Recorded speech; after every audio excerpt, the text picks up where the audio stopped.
Thank you, Ian, for coming along and being a part of this. Obviously, very important, your position. But thank you to the people of Dubbo for coming along. Obviously, incredibly important issue here, and it's great to see so many people that have turned up here today. I've got my fellow councillors along the front here, which is fantastic to see them coming along here as well. And it's great to see them there and some of our council staff, including our General Manager. So thank you for coming along. I was at Wellington this morning. Unfortunately, I wasn't allowed to speak in Wellington in relation to the rules of when I'm allowed to speak, so I couldn't speak there, but it was actually quite interesting hearing what people in Wellington had to say. Is that feedback? I'm seeing a few people maybe over this side. That's a much better microphone actually. Thank you, Ian. So it was good to hear a lot of people in Wellington what they had to say, and certainly people in Wellington, the rough count that I did, about 29 people spoke. I counted about 4 people who were in favour of amalgamation, and obviously about 25 people who were against amalgamation. So it was fairly clear. I'll be interested to hear what the speakers have to say today in terms of the process there. So Ian did talk about the 11 components that he's got to look at. In my 15 minutes, I really don't have the time to go through and address each of those 11 components. Council will certainly be putting in a submission which addresses those components in detail. So I thought today all I'd really do was look at the main feel from the community that I've had, and certainly from council, as to what our thoughts are about the amalgamation. Now we're basing our opinion on 83% of our community said that they don't want an amalgamation, and that was with either Dubbo and Narromine, Dubbo and Wellington, or Dubbo, Wellington and Narromine. And from a council perspective, we've got 2 unanimous council resolutions to say that we don't want to have an amalgamation. So I'll be speaking along those lines and just giving really the logic about why we're at that opinion, or why we've formed that opinion. So the first thing I want to say is that I don't see that in this discussion we're sitting there saying that Wellington is not better than Dubbo. Now Ian Jones, I get on very well with Ian Jones, the Mayor of Wellington. We have lots of discussions, and at no stage does Ian sit there and say Wellington is better than Dubbo. And conversely, I don't sit there and say that Dubbo is better than Wellington. So this isn't about which local government area is better, which one we feel is better in the whole scheme of things. The most important part here that we've really talked about from a Dubbo perspective is that Wellington and Dubbo are simply different local government areas. And what I'll do is I'll go through and show you some data and some facts to illustrate that, but that's really the feel that both Ian and myself have from the 2 different local government areas, and the feel that our community has given us and our councillors have talked about with their people that they would speak with, in terms of the 2 communities just simply being different. Now, when you look at the merger proposal that was put out by the state government, the one that we've seen that has had a number of errors in it, but let's ignore those for the moment. Let's look at the big picture here.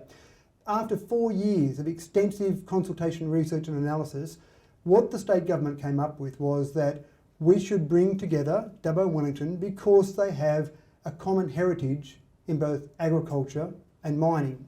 And we did pick up on this, and we certainly have had some discussions with the state government. Mining was interesting. There are no mines in Dubbo, as we would all know. There is a possibility that Alkane may open a mine in the near future, but at the moment we've got no mine, and we've had no mines in Dubbo. I spoke to Ian Jones and I said, when's the last time you had a mine in Wellington? Well, they did have a mine there, but it was back in 1908. And so the common heritage there in mining, we may as well say we've got a common heritage in ships, because many people came to Australia on a ship. So you can go back that far, but really there's no common heritage there that I would see in mining. From an agricultural perspective, I'll go and look at some of the data, because there is some agriculture in both of the local government areas, and let's see how we've got that common heritage there. And so when I started to think about that, what I really thought about was the state government is asking us to take some action. They're asking us to amalgamate with another council. They may not ask us, they may tell us, but at the moment they're asking us to consider the proposal.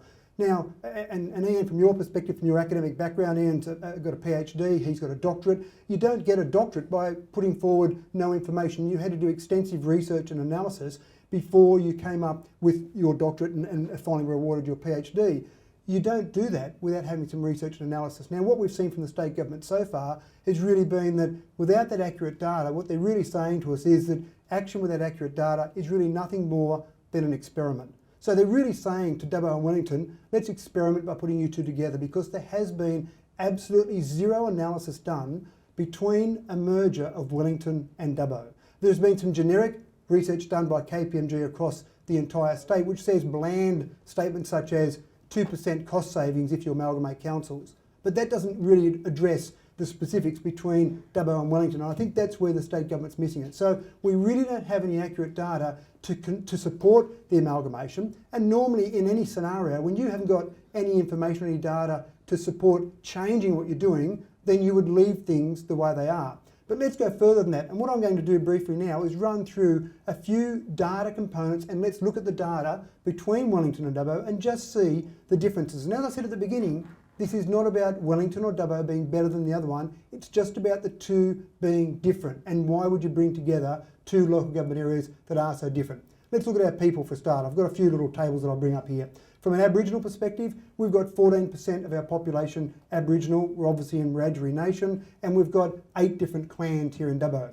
In Wellington, you've got 26% of the population is Aboriginal, and there's only one clan that covers Wellington. So straight away, you've got some differences there. But it was also noted at the meeting this morning in Wellington that there's been no real consultation done with the Aboriginal community, which is disappointing. And expecting the Aboriginal community to log on to a website and register to attend a meeting such as this is not real consultation with the Aboriginal community. So I think the state government needs to do a bit more if they want to do some consultation with the Aboriginal community there. Then you go to our median age. Dubbo is a relatively young local government area and certainly younger than the state average. So 35 years of age is our average age in Dubbo. 42 years of age, and many people do like the lifestyle in Wellington, so they do retire there. So that increases their median age in Wellington. So different ages there.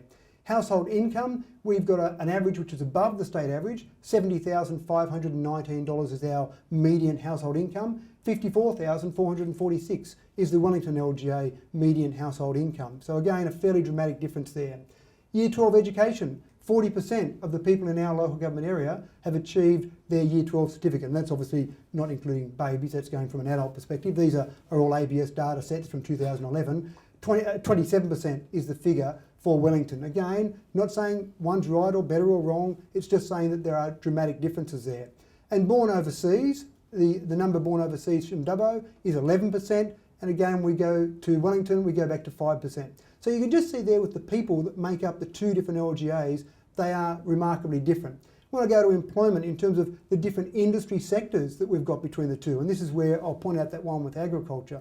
Healthcare is the number one employer in Dubbo, 16.6%. And it's amazing how many times I'll speak to someone from Sydney or from a government organisation based out of Sydney, and they assume that we are all farmers living in Dubbo.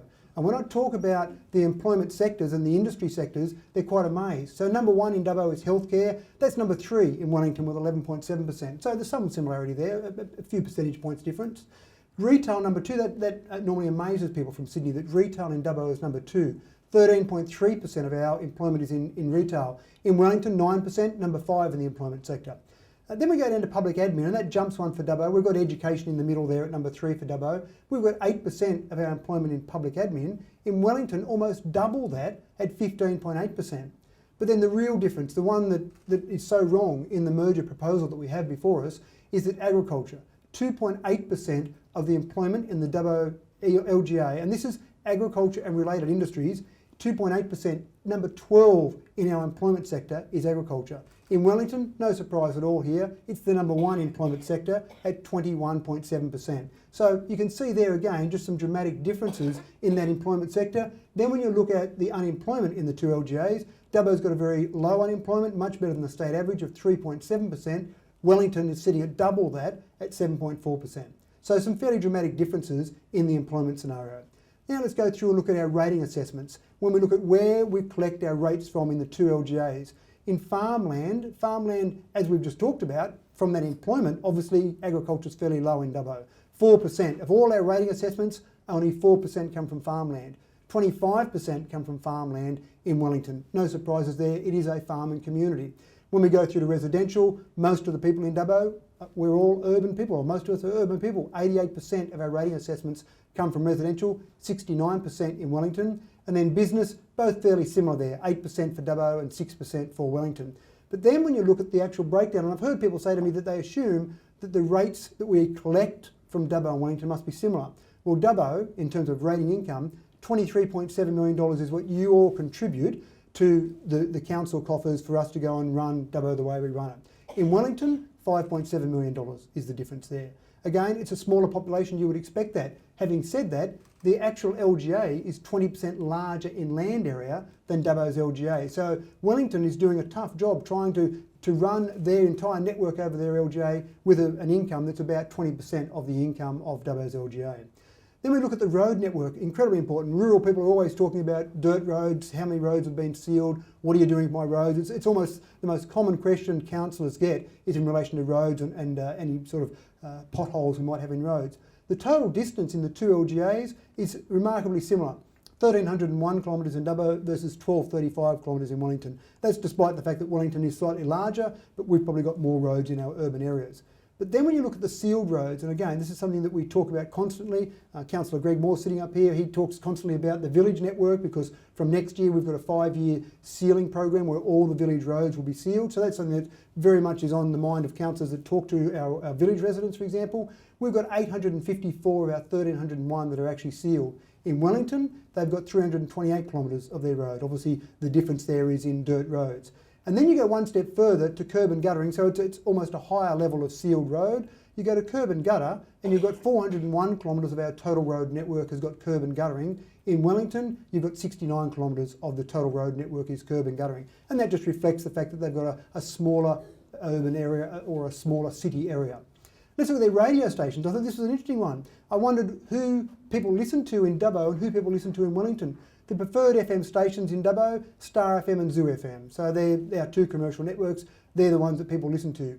In Wellington, Binjang and 2GZ seem to be the two radio stations that people typically listen to. ABC, I've kept ABC separate from the commercial networks. ABC, Western Plains, we tune in 95.9 in Dubbo to listen to ABC. 95.9 doesn't even reach Wellington, so they tune into 549 and listen to Central West ABC. And preferred AM, the preferred AM in Dubbo is obviously 2DU, but in Wellington it's either 2EL, which is the old 2GZ 1089, or the ABC on 549. And to give you an indication of that, we spoke to the Dubbo radio stations and asked them how much of their revenue they generated from Wellington businesses, because if everyone was listening to a Dubbo radio station in Wellington, we think that businesses would spend money.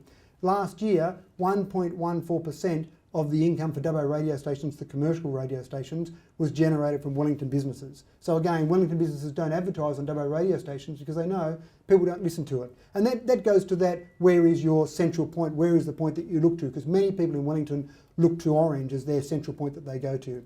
When we look at the councillors that make up the two different local government areas, median ages for the two are both fairly similar, 53 and 55 for the median age. When you look at their occupation or the sort of people that make up the actual councillors, in our 11 councils we have in Dubbo, we've got 8 business people, 8 entrepreneurs on council, we've got 0 farmers. And that kind of makes sense because we've got a very small farming community. When you look at Wellington, you've got 3 of the 9 elected councillors. There's 1 vacancy at the moment for 1 retirement, so there's 8 councillors there at the moment. 3 of those people are farmers and 5 of those people are professionals. Some of those people are located in the small villages such as Stewarttown, Eucarina, some of those areas, whereas Dubbo, all of our people are located essentially in Dubbo except for Greg, who's living in one of the villages, and a couple of people who live a few kilometres down the Obley Road, for example. So you've got very much a central urban area for those councillors. When we look at our representation, and this was talked a lot about in Wellington this morning, the loss of representation if we have an amalgamated council.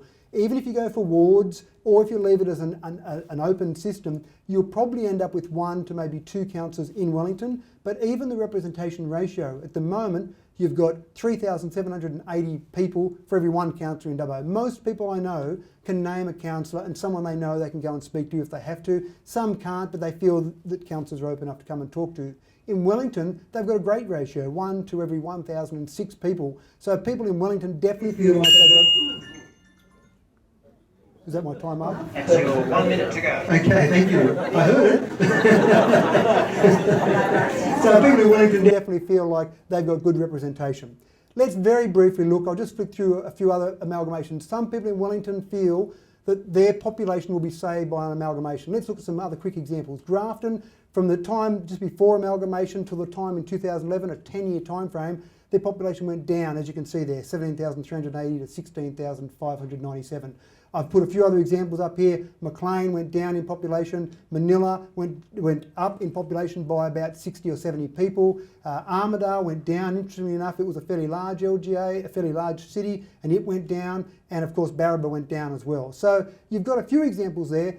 Amalgamating the two, I think, will actually reduce the population of Wellington. I don't think it will increase the population of Wellington. This is one of the things that's been talked about a lot from a financial aspect. This is a graph taken out of the merger document. It shows that Dubbo's operating revenue, effectively the income versus the expenses. So we all balance our own budgets. That's the absolute time up, is it? Yep. Right out. I'll run to the conclusion then, if that's all right, Ian, if you can give me that Go for broke, yeah. flexibility. Thank you.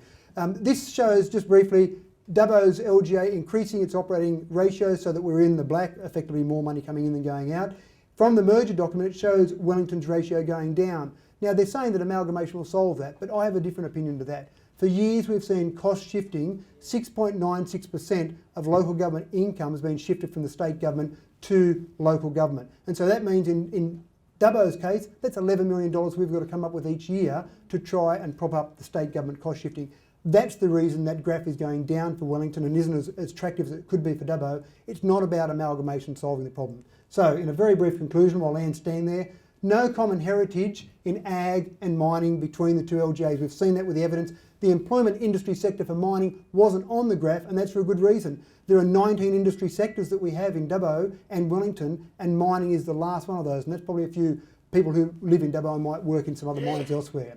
Absolutely no data to show any savings, and again, as I said to Ian before, how can you make a decision without any data? In fact, the data that we've got shows that there'll be increased costs in running the combined LGA. No reduction in rates for ratepayers. Some farmers in Wellington hope that their rates will go down. I just can't see how that will happen because people expect the level of service that they might have in a Dubbo.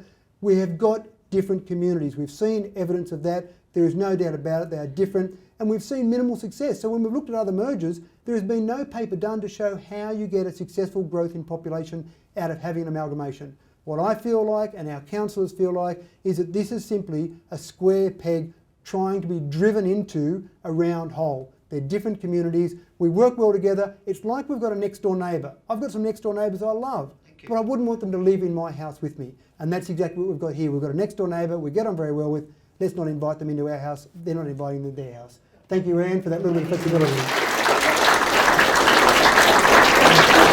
Thank you very much.